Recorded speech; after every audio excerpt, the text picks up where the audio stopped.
Hello, everyone, and welcome to the Cybersecurity Crash Course for Small Businesses. In this Cybersecurity Crash Course, we are going to look at information security for small and mid-sized organizations. We're going to break this down into a simple process that any small or mid-sized organization can follow to build out an effective cybersecurity program. So who am I? I am William Price. I am the owner of CyberX, a cybersecurity agency for small and mid-sized organizations.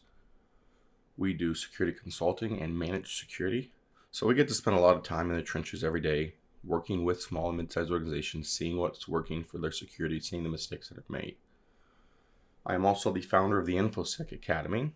The InfoSec Academy is a training program for IT professionals and business leaders at small and mid-sized organizations who can't afford to hire a dedicated security team and who can't afford to outsource their cybersecurity to managed security service providers who have to handle it internally.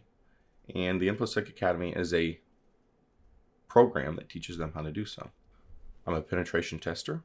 People hire me to hack into their organizations to show them their vulnerabilities and how bad guys could get in so they can fix it first.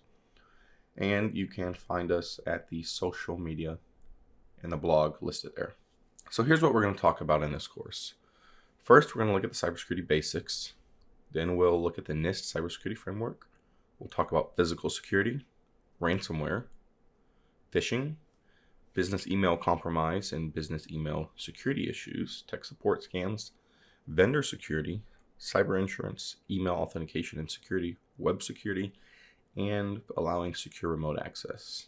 I'd like to point out before we get too deep into the course that there is a companion guide that goes with it. You can find that at the link right there, theinfosecacademy.com/SMBBasics. And that will give you the guidebook, companion guide that goes along with this to help you work through some of the exercises and give you what you need for your cybersecurity program. So before we start actually talking about the security controls or the things that you should be doing for good security, let's get very, very basic and let's talk about what is cybersecurity at its very essence. And I think one of the best foundational pieces in cybersecurity is the CIA Triad. The CIA Triad or triangle is really the three pillars of information security or cybersecurity: confidentiality, integrity, and availability. And when we are seeking to have confidentiality, which is what most people think about when they think about cybersecurity, when we seek to have confidentiality, we want to make sure that only authorized users or applications can use or alter the data.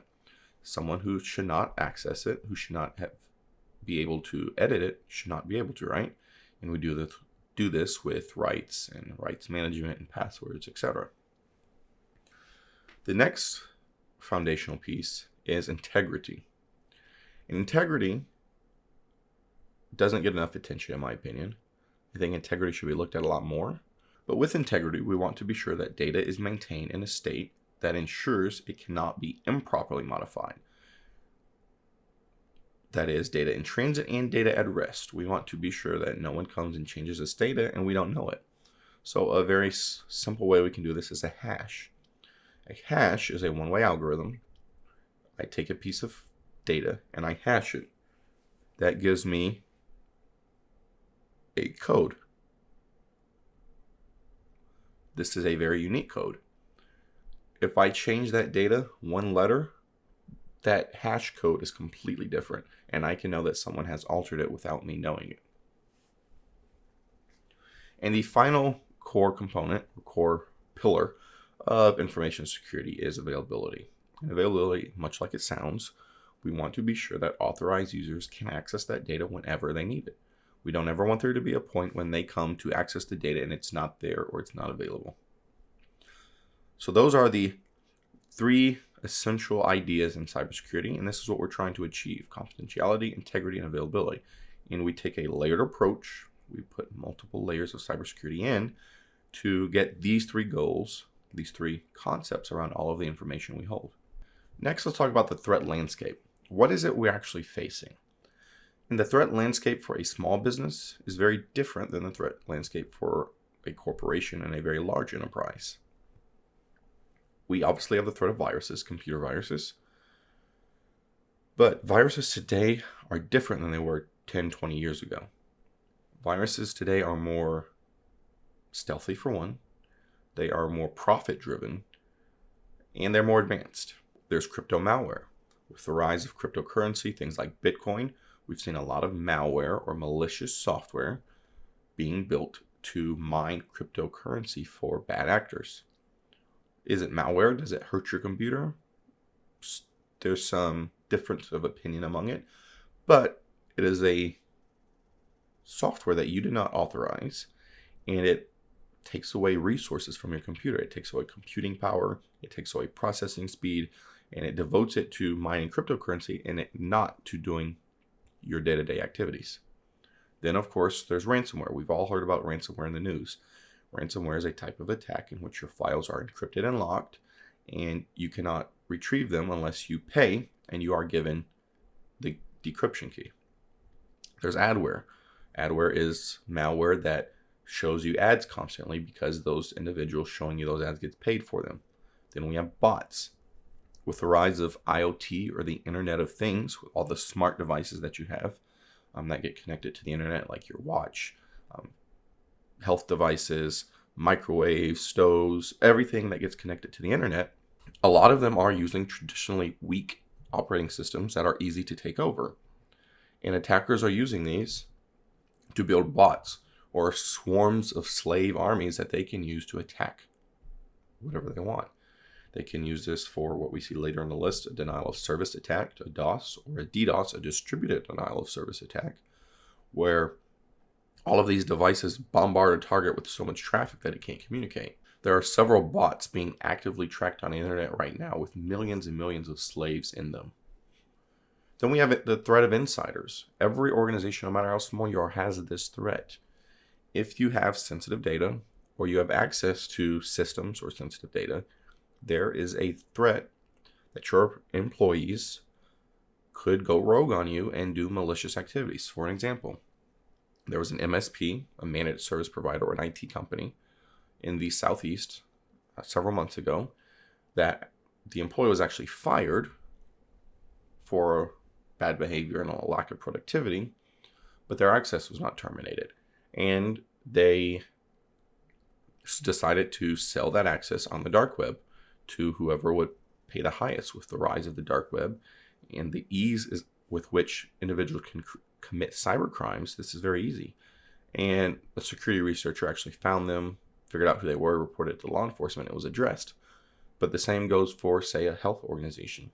You have medical records. You don't know what your employees are going through, and they could have motivation, financially, whatever, to sell that sensitive data on the dark web to criminals. We have the threat of phishing. Phishing is a huge attack. Social engineering. Bad actors trying to get into your systems. And finally, there's the personal information we hold that could be shared, that could be sold, like we mentioned. So that's a brief overview of the very, very essential basics of cybersecurity. So now let's go to lesson 1, the cybersecurity basics, protecting files and devices. Before we get started, I wanted to say that we have released the first 3 lessons in this course. If you enjoy this course, if it's useful for you, be sure to leave a comment and let us know, and tell us if you want us to create the rest of the lessons that we have planned for this course. We want to make sure that it's helpful to you and that enough people want it before we spend the time making it. So one of the first things you should be doing for information security, one of the most important, is updating your software. We recently did a study of healthcare data breaches, and the biggest cause of healthcare data breaches was hacked servers, compromised servers. And they were responsible for around 200 million healthcare records being leaked online. 10 million of those were the result of missing patches on servers. Updating servers, updating your computers, updating your systems is hugely important. No matter how hard we try, there still will be bugs and vulnerabilities in code, and we have to apply patches when they are found and resolved. So update your applications. Don't forget to update things like your web browsers. Update your operating systems. And when possible, automate this. If you can automate, it will happen automatically, and you can do it without even having to think about it. So let me show you in Windows how you can set Windows to automatically apply updates. So let's talk about how you can automate Windows updates. If you're on Windows 10, just go to Start, Settings,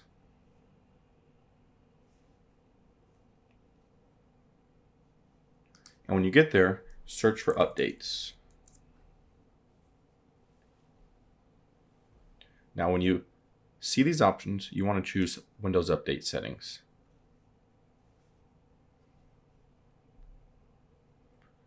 Now if you go to change active hours, when Windows runs updates, it will try to automatically reboot your computer if it's necessary. If you want this to happen outside of your normal work time, you should come to change active hours here and change these active hours to whatever your work time is so that those reboots try to happen outside of that time. Go to advanced options. You'll probably want to turn on to receive updates for other Microsoft products when you upgrade Windows. So things like Office and Excel and PowerPoint. Then you want to turn on restart this device as soon as possible when a restart is required to install an update. And you're going to want to turn on to show a notification when your PC requires a restart to finish updating. That way, when patches are downloaded, installed, you have an update run as soon as possible after that install so that those patches actually get applied. And that's how you automate Windows patches on Windows 10. If you have multiple computers to manage, it might be useful for you to get a patch management solution or a solution that allows you to manage when updates are applied to your devices and to keep track of it. There are many paid options, and we don't endorse any particular one, but I wanted to mention a couple low-cost free ones that work for very small businesses. Manage Engine is one. Manage Engine is they do a lot of things, but patch management is one of them, and it is free for up to 20 computers and 5 servers. Itarian is another option that allows you to manage and keep track of patches, and that one is free up to 50 endpoints. So those are a couple options that you do have at your disposal. So if you want to keep up with the Windows updates that are released, if you want to know what the updates being released are designed to fix, the KB values for your cross-reference, I recommend you sign up for the Microsoft Technical Security notifications.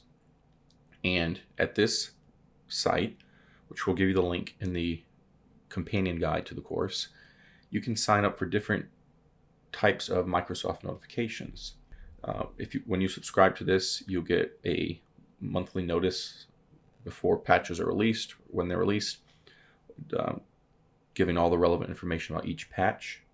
You will have to sign into a Microsoft account to access that. If you don't have one, you can create one for free. But that is a great way to stay up to date with the security updates being released. For your own cross-reference, you know what they're fixing and what is coming out. The next security control that is basic but important is encryption. So what exactly is encryption? Encryption takes plain text, like we see on the left here, a sentence that is very readable. Encryption is basically a way, except ... It runs it through an algorithm. An algorithm is simply a series of commands or actions that are taken in a repeatable fashion. So the algorithm does its thing to this data, which we won't get into because it's somewhat complex, and it makes that data into unreadable, what we call ciphertext. And it does that with an encryption key. That key has to be used to unlock it. So to show you this, there's a tool we can use online to run through some encryption algorithms. Let's go take a look. So let's do a quick demo and look at encryption in action so you can see how it works. So this is toolsfornoobs.com, and this is an online encryption tool. I would not use this for an actual encryption. I would not use this if I was trying to send an encrypted message to someone, but for demonstration purposes, it works great. So we are going to choose a key that you can encrypt a message with. And we're going to use a very generic key. Don't ever use something this simple. And we're going to create some ciphertext. And we'll say this is the plain text to be encrypted. Okay. We're going to choose an algorithm. And here you can see some of the sample algorithms. There are many, many encryption algorithms you can use. But we'll choose Blowfish for this. For mode, we'll use CBC. We'll leave it at the default. And we'll leave that at the default as well. And we are going to encrypt it. And as you can see, we get a body of ciphertext. So this plain text becomes this ciphertext. Okay, let's choose a different algorithm. Let's choose Serpent. And again, we'll leave that at default and we'll go encrypt it again. And as you can see, with Serpent, this algorithm, we got a completely different set of ciphertext. So we'll leave this the way it is. Let's go ahead and copy this. We will go to the online decrypt tool. Remember our key, yeah, it was 1, 2, 3, 4, 5, 6. We're going to use Serpent. We're going to put our ciphertext in, and this key here is how we decrypt it now. So using that key, before we actually decrypt it, let's show you if I use the wrong key, what happens. Decrypt this. It's not able to be decrypted. Now when I go back to the right key, and there we have our plain text. If I change the algorithm it was, I say it was Enigma, I try to decrypt, it fails because that's not the right algorithm, so it can't decrypt it. If I use CAS256, it doesn't work because it's not the right algorithm. So that's just a quick example of how encryption works. Remember, we use a key to take plain text and make ciphertext out of it that is unreadable except by the individual. Then we have to give this key to them somehow. And this is for symmetric cryptography where we have one key. On the flip side, we can use asymmetric cryptography where we use two keys, one to decrypt and one to encrypt, and they're a pair that work together. So now that you have an idea of how encryption works, let's talk about what should you encrypt. And you should encrypt your devices that have sensitive information on them. This is servers, laptops, tablets, smartphones, removable drives. Those often get overlooked. Your backups should be encrypted. Your cloud storage, you should only use cloud storage providers that are encrypting your data. Anywhere that you have sensitive information, you should encrypt. And you want data in transit to be encrypted.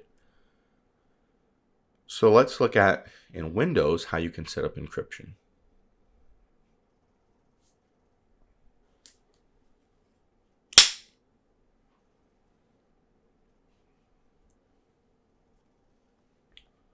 Okay, the next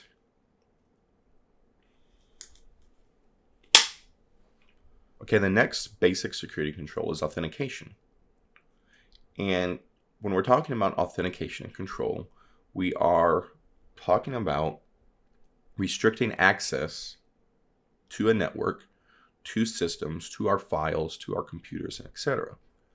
So there's many ways to go about access control, but some of the most basic components are, first of all, require a password. If you have business email on your phone, or your employees have business email on the phone, ask them or require them, however you work, to use the passcode. Don't allow users to turn off passwords on their computers. Require them to have a password to open the computer, to open their tablets, etc. But a password isn't enough because, as we know, phishing is a huge attack vector, and attackers are very good at it, and they are able to get into our accounts, into our systems. So on top of just requiring passwords, we want to add multi-factor authentication. And multi-factor authentication is simply a way that you can double verify that you are who you say you are. So you've probably had this with your banking. When you log in, they'll send you a text message with a code that you have to put in. Or you might have an app on your phone that you have to open up and there's a 6-digit code in there and you have to put that in. Or one of the most strict MFA controls, multi-factor authentication, is with something like a Google Titan key or a YubiKey, where you can actually plug that device in. It has a code embedded into it. You press a button on that code and it puts it into the application. That's multi-factor authentication. Next, don't forget to control your files. Make sure you have backups in place. Have an offline backup and a cloud backup if possible. There's something we say in cybersecurity, especially about backups. 2 is 1 and 1 is none. Because your 1 is, you better count, it's going to fail. You want to have another backup in place somewhere else just in case. Then don't forget to store paper files securely. Don't leave them out on your desk. Don't leave them in your briefcase loosely when you're out in public, in the trunk of your car. They can be stolen. Keep them in secure locations. So that wraps up lesson 1, the very basic cybersecurity controls. In the next lesson, we're going to look at the NIST cybersecurity framework, which is a framework around cybersecurity that makes it very clear what you should be doing in your cybersecurity program. Remember, if you like this course and you find it useful, leave a comment below and let us know so that we'll create and release the remaining 9 lessons in this course.